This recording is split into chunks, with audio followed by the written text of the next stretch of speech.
Welcome to Dear Diaspora, a podcast celebrating the African diaspora and the change makers, innovators, and entrepreneurs working to make our world a better one to live in. I'm your host, Ndulwa Kowa. Let's get started. So before I introduce the next guest, don't forget to leave a review, subscribe, and rate on Apple Podcasts. It makes a huge difference, and one key way that it does that is people are more likely to check out an episode or two if they see that there are ratings and if they see that people are actually listening to the content and enjoying the content. And one way to show that you enjoy the content is by leaving a review. So for everyone that's left a review, thank you so much. I really appreciate it. And if you are listening on any other podcast listening platform, please make sure you follow the podcast so you're notified each Sunday when new episodes come out. And lastly, if you're listening on Spotify, you can actually share the podcast that you listen to on Instagram stories, just like you would a song. So if you're listening to Dear Diaspora on Spotify, you can share that in your Insta stories and I will repost. So of course, tag Dear Diaspora and I will repost, and really appreciate you spreading the word about the podcast. Happy Sunday, Dear Diaspora fam, and welcome to episode 33 of the show. I hope that you are all safe and doing everything that you can to take care of yourselves, especially during this time. This pandemic does not seem to be slowing down, and it's impacting just every aspect of our lives. So I hope that you are all staying encouraged, staying safe, and connecting with friends and family as much as you can. For today's episode, I had the pleasure of interviewing Makisha Boothe. She is the founder and head business coach of Sistahbiz Global Network, a business accelerator for Black women entrepreneurs. Sistahbiz Global Network helps Black women solopreneurs and microbusinesses build scalable, sellable businesses. And most recently, Sistahbiz Global Network announced the launch of the nation's first small business loan fund specifically for Black women entrepreneurs. The Sistahbiz Loan Fund is addressing the gap in funding for Black women businesses, and this fund is providing dedicated capital and technical expertise for Black women entrepreneurs in Colorado. Incredible work. I really enjoyed this conversation with Makisha. She talks more about the importance of supporting Black women entrepreneurs, what it's like for her to live in Denver and work in Denver, what inspired her to get started with the Sistahbiz Global Network, and just how businesses are being impacted during this time, and specifically a lot of the clients that she works with. Without further ado, here is my conversation with Makisha Boothe. Makisha, thank you so much for being a guest on Dear Diaspora. I'm so excited to have you. I'm super excited to be on. Thank you. Yes, totally. I'm looking forward to learning more about all the work that you're doing with Sistahbiz and the new fund. And so let's get started by just getting to know a bit more about you. Where are you from, and where did you grow up? I am from Harlem, New York City. Yeah, that's where I grew up. And I moved to Denver, Colorado in my last year of high school, and went to college here and have been here most of my adult life. Had a short stint where I went back to DC and worked, did some national work. But for the most part, Denver is home now. But yeah, I grew up in Harlem, New York in the 80s and early 90s, and have three sisters. And I was raised by my mother, my grandmother, and my aunt. Wow, that's beautiful. Thank you for sharing that. And so what's it like living and working in Denver? Living and working in Denver. Well, living in Denver is interesting in that based on where I come from and sort of humble beginnings, I feel like Denver was the best decision that my mother could have made for us in moving us out here in terms of opportunity, career-wise, and just it's I kind of like think about it like it really does have that kind of Wild West reputation, in that you can blaze trails here, you can build new things here, you can do things for the first time here. Whereas in New York, it's all been done and everybody's in line. There's 100 people in line to do everything. And so from that standpoint, and it's changing, it's growing, it's now rapidly growing. And it's not the same Denver that I moved to in the beginning, but for the most part, it's a great place to build a career. It's a great place to raise a family. It's not the best place for dating for an African American female, but yeah, it's a good place to build a life. Okay, thank you for sharing that. I feel like, I mean, I've visited Denver, and it's beautiful, but I always think like there aren't too many Black folks there, so I'm always curious about people's experience just living and working there. Yeah, small community of the Black community is pretty small, but more so than it being small, the biggest thing is that it's scattered. So, just geographic space wise, like we're just spread out compared to like when you're condensed in the urban centers like Chicago or New York. And so we're spread out. We don't have sort of like an area of town where there's a lot more of us. There's a little bit of that, but not a ton. For the most part, our population is pretty spread out. Wow, that's so interesting. And so could you share a bit more about your work with Sistahbiz and what kind of inspired you to get into business and entrepreneurship? Yeah. So when I was 19, I worked for the head of the U.S. Small Business Administration here in Colorado. And that was kind of my entryway into small business. And after working for her, not long after that, when I was wrapping up and graduating from college, undergrad, I decided to open my own day spa because I did nails to put myself through college. And so when I graduated and decided I wanted to do nails, like everybody was like, "What?" Because my degree was in poli-sci. They were like, "What are you doing?" And I'm like, "I'm opening up a day spa." And so I opened up a day spa and ran the day spa and was the total bootstrapping, cash flow mess solopreneur of an entrepreneur that I love today, that a clientele and a population that I work with now. That was me. And I learned so much, and it was like more than any master's degree program could ever teach me. That small business experience was, the accelerated experience in managing teams, cash flow, managing systems and building systems, and learning how to work with people, marketing, like all in one, pretty accelerated, and a lot that I learned from it. But what I also learned is just like how hard it is when you don't have resources, you don't have mentors or people, like you're not in a community of people that know this topic or this industry or the work of the small business owner in and out. And so you don't have a ton of exposure and not easy access to knowledge. So you make a lot of mistakes and your learning curve is pretty steep. And as a result, that first business, I learned a lot about what I needed. But by the time I came to the end of my learning curve, it was kind of like I actually figured out that you probably shouldn't be in business because you just don't have the resources. You're starving your business. And so I ended up closing the business and going back into politics and policy, but then opened my own consulting firm over the years and did consulting and did really well with that. And eventually came full circle out of government politics into kind of running my own business again. And that did do better from, over 20 years of experience by that point. And so, yeah, that's the story of like how I came, to launch Sistahbiz Global Network. I left a government job, 6 figures, decided I never wanted to work for anyone else again, and decided I definitely wanted to create a space where I worked with people who I love on work that I was passionate about on my terms.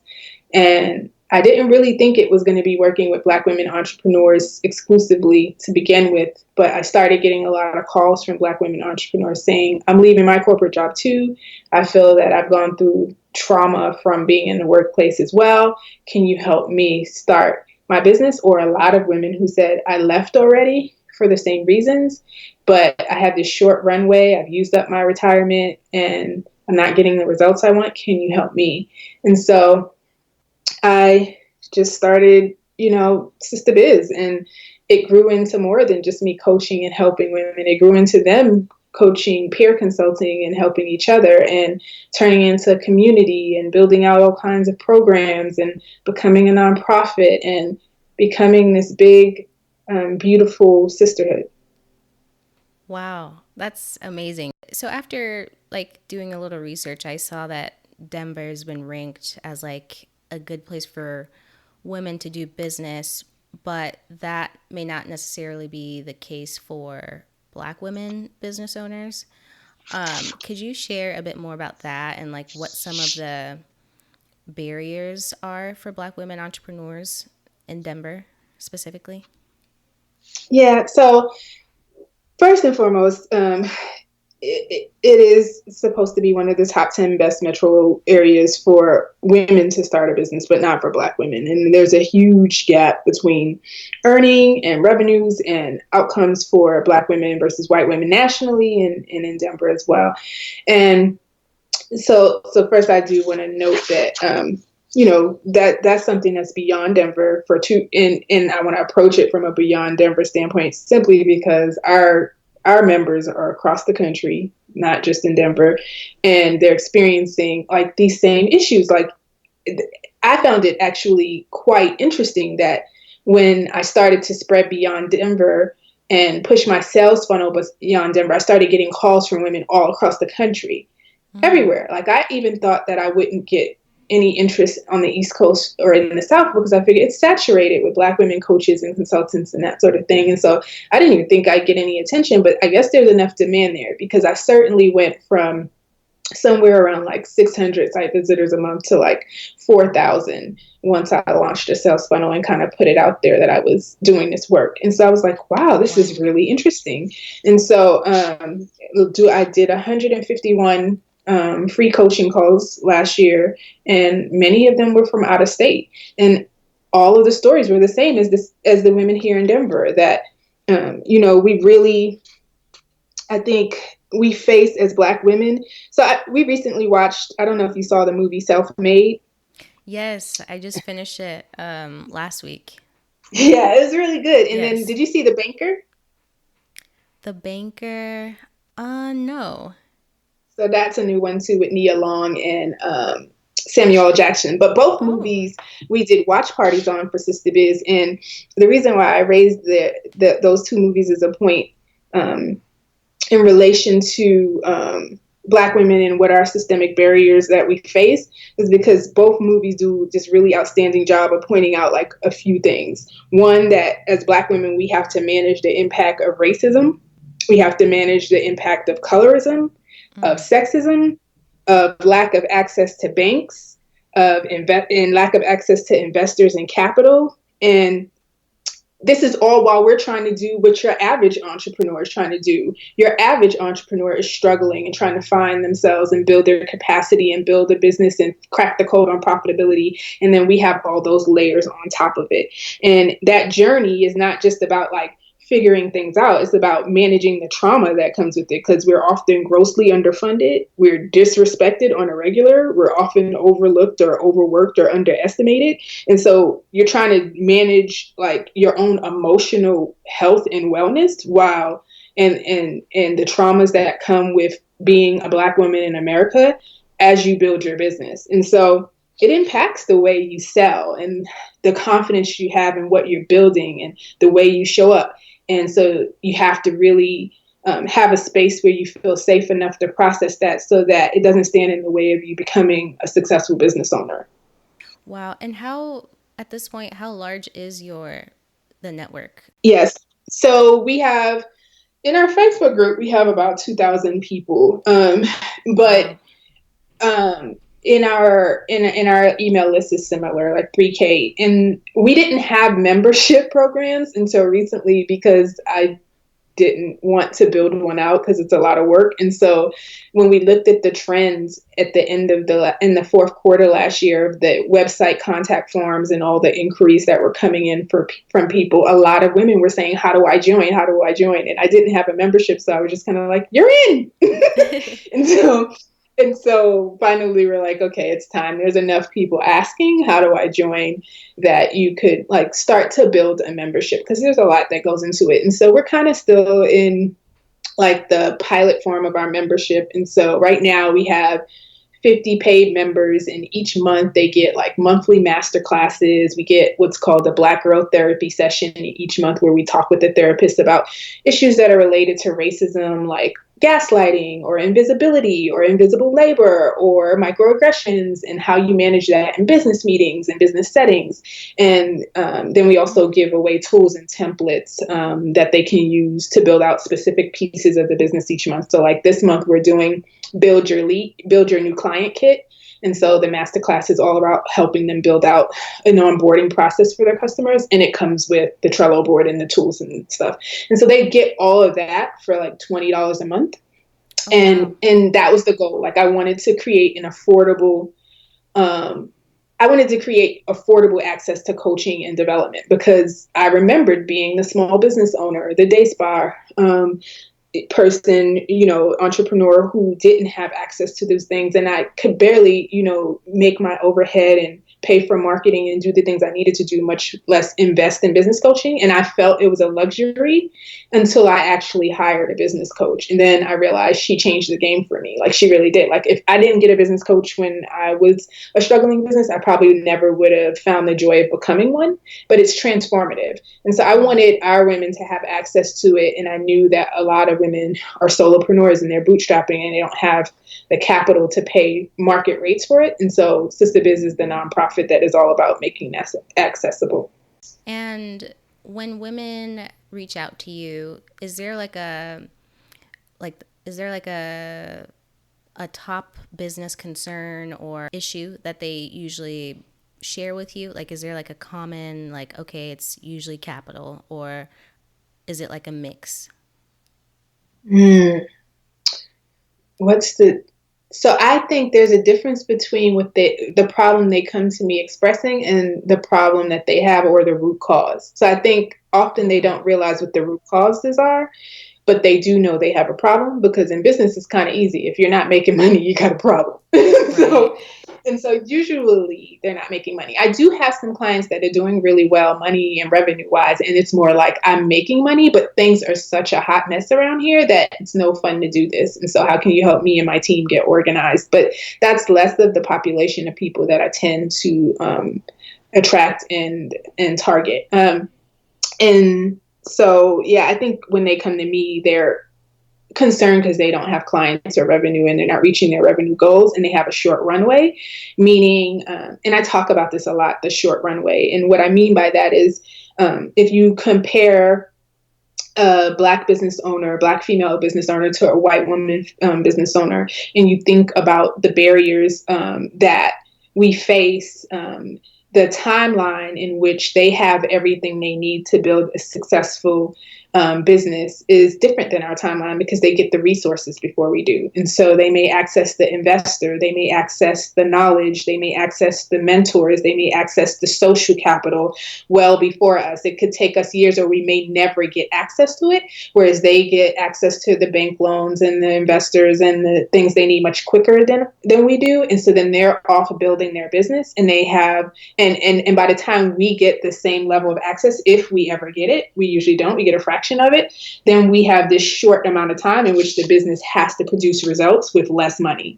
And so our runway is much shorter. And our break-even point is, the time we have to try to reach it and rise beyond it is much shorter. And so I think that's usually the issue, because when they come to me, they're like, I don't have a lot of time. Like, I can't sustain myself like this, and I can't sustain this business for long. So I need accelerated results. And that really sucks, because they usually don't have the capital for accelerated business building.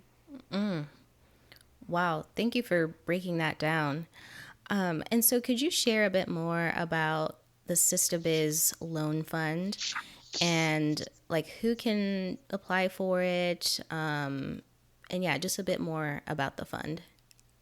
Yep. So the loan fund was created because um, we have cohorts of women that work with us in a deep dive business makeover program and access to capital loan readiness program. And they work with us for 9 months, and then they get out and they're supposed to get loans. And our first cohort did all the work to create business plans, did all the work to re-strategize and really become stronger entrepreneurs, and still found it hard to access capital. And so I had, relationships with bankers and funders and different lending institutions that weren't able to come through at the end of the day after we had earlier discussions. And so I decided, well, if you're not going to give them loans, I'm going to figure something else. I'm going to start my own, loan fund. So I worked with a lending service that was willing to do character-based lending, meaning you don't have to have collateral. Your credit doesn't necessarily have to be great.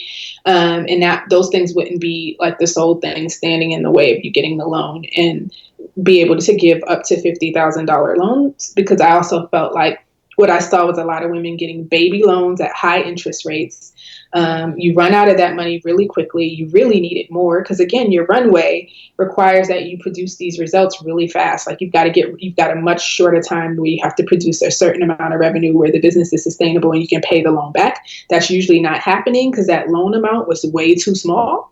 And then you have to pay the loan back. And so now your business is still not making money. You're suffering and you now owe on the loan. And so it's almost more hurtful to get a loan that is not enough than it is to not get a loan at all. And so, I wanted to make sure that they could get up to $50K for like first round loans. They're new to the market. They're not used to getting business loans. So make this the loan in which it's not a baby loan, but it's also not a major loan, but enough for them to sustain themselves and build a solid revenue generating strategy where they could pay the loan back and grow the business, and then eventually borrow more because they've done a good job at managing that loan relationship and the commitments. Right now, we're doing a COVID emergency grant fund. We're trying to give away mini grants of $2,500 or so to the business owners in our community, in the Sistahbiz community. Have you been receiving a lot of calls, I'm sure, from some of your clients and everyone in the Sistahbiz network just looking for resources for their businesses during this time? Oh, absolutely. Everybody's really, really struggling. And, I just feel, I say this a lot in the space that I'm in the circles that I'm in right now, but our businesses, most of our businesses, first of all, over 95% of our businesses are solopreneurs. So we don't have a team, and most of us don't have capital. And so we were already on life support. And so a lot of the stuff that happened in the beginning of COVID, where people were seeing cut, looking at their retirement and their investments chopped down, like that hadn't hit us yet because most of us don't have that. Anyway, and so we were already struggling to just make ends meet and pay the bills and keep our business doors open, and weren't making significant dollars. Most of us, not all of us. There is our percentage of business owners that don't fit in that category that are definitely struggling as well. But this particular population that I tend to target and work with are already kind of barely hanging on, and then you have something like this happen, and it's a struggling population is now turning into a near extinct population of business owners. And so I really wanted to make sure that we created resources for them. So we built, and it's actually launching tonight. We're going to announce it tonight, the Sistahbiz stimulus package, and it's called Unstoppable. Love it. And so Unstoppable is basically our resources and tools and our emergency grant fund and all the things we're going to provide the women that get the grants to help them get through this time. And so when they get the grants, they also get coaching from a cash flow strategist, crisis coaching, and then they also get action planning for crisis marketing. And so we're thinking about all the things they need. We also have in our Facebook group, we have what's called Power Up activities every day, where different women do things like prayer and meditation and just things to keep us sane during this time. Today's Power Up activity, we had a business coach that came on and she did tips and tools for like managing like homeschooling alongside virtual work. Oh my. And yeah, so stuff like that, where we have a lot of folks calling about like just the struggle of closing their doors, not being able to serve clients, having to transition into the technology piece, and not necessarily having the tools or the setup for that. Managing the kids, increasing sort of like this, like it's just a new normal, like sanitation. And it's kind of like, it's not the same thing as, but it reminds me of like when 9/11 happened and everything changed at the airports and we had to go through security and we were all like, what? Oh Like, this wow. is so foreign. Like, we used to just be able to go to our gate, and now there's this whole process to get to the plane. And it felt really burdensome and scary because it was all about safety. And so all those feelings kind of come back to me when I think about what we're going through today.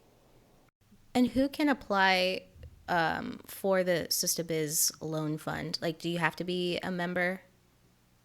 You don't have to be a member, but you certainly get preference if you're in the community and have gone through our coaching programs. And we know that you have the tools to use the dollars, and that like we have a better sense of exactly what your story is and if they're really emergency funds, and just have you contribute and poured into this community at all, but you don't have to be. And so my goal is to try to reserve a good portion of the dollars for women that have been active in the Facebook group or a part of any of our programs, free or not. And then to make sure that I also extend to women who maybe have never heard of Sistahbiz that, share in their application a compelling story as to why they need the emergency grant.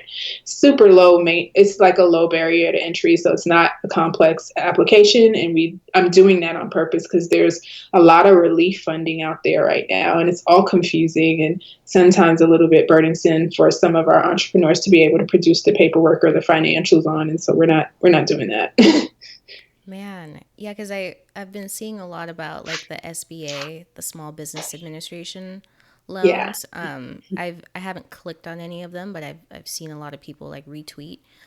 So would you say those are a little burdensome, like as far as going through the application? Well, I haven't looked deeply enough at all of them. So I Okay. don't really, and in fact, it's funny you should say that. Literally, before we talked, I was looking through some of that stuff with a client of mine just on our last call, and trying to figure my way through it myself and kind of see what's what. So I don't know yet. I don't know enough yet to speak to it. I do know that I have read through some different loans that appear to require financials, and which is absolutely normal. So I just want to note that. But I think that what Sistahbiz even exists for is because a lot of times our small businesses don't have their financials together, and you have to pay an accountant to help organize that often. And so we literally have freelancers in a clinic where we pay for those sorts of things, help people get their taxes done and their QuickBooks up and running, their financials in place. So there's a whole population of Black entrepreneurs whose paperwork aren't in order to even apply. So it's kind of like, I can't even afford to apply. And Man. so targeting that community and saying, it's okay, sis, we got you. So if someone is a solopreneur and they don't have like an accounting background, when you're coaching them or when they are a part of the network, do you pair them with a freelancer, like on like an ongoing basis, or like how does that usually work? Yeah, so we have different programs. And so I have a coaching subscription where I work one-on-one with clients. And then I have a cohort program where I facilitate 10 women going through both one-on-one coaching with me. And they go through a cohort experience where they have assignments and homework every month.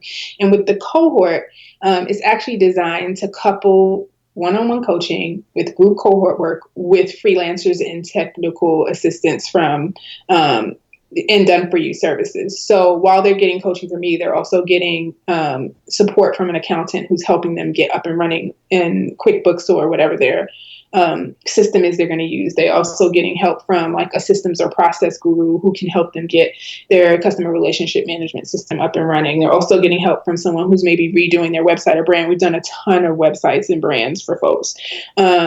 We've had our retail cohort where we've done their labels for their products, and just a ton of makeover work is happening alongside the coaching and learning. And that's kind of one of the things that distinguishes me from a lot of the different accelerators that are out there. The fact that they actually get stuff done in our workshop that's paid for by us. Often they contribute, but we often give scholarships and grants for them to get a lot of the work done. And we help manage the work with the freelancer and screen and make sure that the web designer or the project manager or the accountant that you're working with has been screened and can get the work done for you and get you up and running. And we kind of serve as a liaison between you and the various freelancers. And so, yeah, I would say they absolutely get paired up, but it's usually to just get them up and running. And then they have the option to continue to work with that person when they get their loan or their investment, or as the business grows, they can then hire that person and have their own relationship with the freelancers. So we kind of just get them up and running and pay for those services. And what happens is our hope is, and the model is built so that the freelancers are also usually Black women, not always, that these women get business as a result of working with us because those clients become their long-term clients. So it's kind of double-ended. And so, yes, what does like scaling look like for you? Like, let's say you get to 10,000 members, like what would you do next? Like, would you look to hire like another coach or someone else that can kind of help you? Or do you already have like a pretty good team? Yeah. So right now our goal is about to get to 1,500 members for like our first phase of growth. And we are launching a coaches network. So I am absolutely looking for other Black women coaches who can sign on as Sistahbiz certified coaches using my curriculum, my platform for coaching, my approach to coaching, and take on clients through our coaching subscription and at a commission level. So that's something that's going to launch in fourth quarter of this year. And what would you say is your advice to Black women business owners who are kind of going through it right now with all this, with the COVID-19? Like, obviously, this is something that a lot of people didn't expect. And so how do you kind of prepare your business to survive a time like this? So I say the number one focus area should be your mental health and mindset and mental state of being. And so taking care of yourself so that you mentally stay in a place where you are focused, where you are not just taking in information and letting it have its way with you because it's all around you. But in fact, you're able to process the information and release it in a way that you're able to stay grounded and stay focused, is the best thing you could do right now. So your self-care, mental and emotional health is primary because you're not doing anything if those things aren't right. Like if your mind is not right, like you're not going to go very far in this environment right now. Everything's shaky. It's going to impact performance and it's going to impact your ability to stay focused. And here's the thing, like whatever you focus on grows. So you focus on debt, it's going to grow. You focus on COVID, it's going to grow. You focus on pandemic, it's going to grow. And I'm not saying ignore it. Like you make sure you get your tail in the house and you stay in the house and you wash your hands 10 times a day and you have your mask when you go to the grocery store. Like I'm saying do all those things and don't focus on them. Get your ducks in a row so that you can follow the rules so that we can all get out of this mess, and then focus your attention on what you want to grow. You want your business to grow, focus on that. Focus on forward. Wow, I love that. Yeah, thank you so much for that. And do you have examples of some of the businesses you're working with kind of pivoting during this time and maybe going from providing, in-person services to like fully online or remote services? Like, are you seeing a lot of that happening? I'm trying to help folks think about the in the meantime marketing and packaging of products and services that are responsive. So I call it responsive marketing. And responsive product development is what we've been calling it. And so our cohort had a whole assignment. Like we kind of shifted and pivoted the cohort session to say, we're going to spend the first hour and a half just first processing your mental state and making sure that you have a game plan for how to make sure that is right. And then secondly, think about how you're going to respond to this in a way that generates revenue. And so that said, some of the things that people came up with, like we had a consultant who does after school program, and she turned it into like a homeschooling online course for an Afrocentric online course for gifted and talented scholars of color. And so you have your homeschool curriculums out there. Her focus and emphasis for her normal programming is for gifted and talented Black and Brown students. And so now she's taking it online to offer like a, April program online for parents that are struggling with what to do with their GT student and how to work with them at home. Another person is in HR and thinking about how to do a layoff package for companies that are having to let people go and help them think through the strategy there. So a furlough layoff strategy, and also thinking about, she also does diversity work. She does hiring through the lens of diversity and inclusion, and thinking about how she can do DEI, online, how does she explain it? Basically, she has clients that she started the work with, and so she's kind of continuing to do maintenance and upkeep and like continuity work with them online, so that when this is over, they're still kind of moving forward on their goals, and so stuff like that. Wow. That's so awesome. They just all have different, ways of thinking about if their service is needed right now. I have clients that don't really have that option. Like one person owns a brow studio. And so obviously she can't do that, and she had to close down her doors, but she's focused on her sales funnel and nurturing her leads. And I was like, the truth of the matter is you really needed 6 weeks to get your sales funnel together, because you were not running on time with that. And you really need to pull those things together and get things in order. So when it may have been a forced sit down, but I feel like that's what the universe is doing to all of us right now. It's saying, get somewhere and sit down and just take a second. Absolutely. Like a much needed pause, just to kind of reflect on just everything that you're doing, and, make sure that everything is aligned with, your purpose and what you're supposed to be doing. So yes, it's like a forced pause. Yeah. And so a couple, I guess, more fun questions. If you had $1 million and could invest it in any company, which company would it be and why? Besides my own? Yes, besides your own. If I could invest $1 million in, it has to be one company? I mean, you could make it multiple companies, or even 2, 3. Yeah. I honestly, this is not sexy at all. I get it. It's not like super fun answer, but I would totally invest it in all the companies I've worked with in Sistahbiz. Love it. I love that. Yeah. And I would definitely, that's how I do it. Mm-hmm. And what does being a part of the African diaspora mean to you? Wow. That's such a big question. And I think that it's an honor and it's an obligation. And the honor is because we stand on the shoulders of so many great ancestors who there's like this unity across the diaspora in sort of this common experience of racism and slavery and just dealing with, just the ways of the white man for centuries. And so there's this unity across the diaspora that makes you feel like we're family no matter where you were born.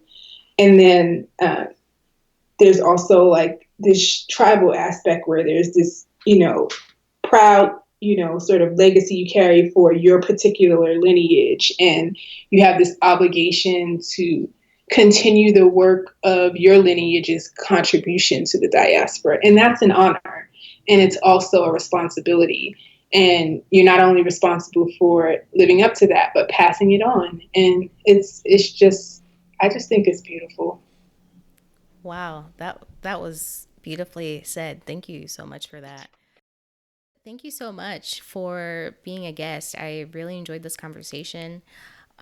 Where can people go to find out more about joining the Sistahbiz network, and then also more about the fund and even the emergency relief fund? Yep. So first of all, thank you, Indu, for having me and taking the time to listen to my story and share it with your community, and share more about your great work to build out this podcast and the community that you're building. And they can reach me at www.sistah.biz, and that's SISTAH, so Sistah. And then we're at Sistahbiz on Instagram, and our Facebook group is Sistahbiz Global Network on Facebook. And they can find information about the loan fund and the emergency fund on the website. And if you're in the group, I'm constantly sharing all the resources in Facebook so that folks know how to get to not only our loan fund and emergency fund, but other resources that are out there right now given the pandemic. Be sure to visit www.sistah.biz for more information about the Sistahbiz Loan Fund and the Emergency Relief Fund, and follow Sistahbiz on Instagram at Sistahbiz. Links to those are in the description. Starting in May, Dear Diaspora is going to be launching a monthly newsletter, so be sure to join the list so you have access to that. It's going to cover just all things Dear Diaspora, updates on the podcast, relevant news and developments from the continent and around the world, and also just resources to help you navigate this time. So remote work and remote learning resources, and also resources to help you really launch your business and thrive during this time. Thanks for listening to Dear Diaspora. If you like what you hear, subscribe, rate, and review us on iTunes. You can find us on Instagram at Dear Diaspora, or visit our website at deardiasporashow.com. Thank you, and talk to you next week.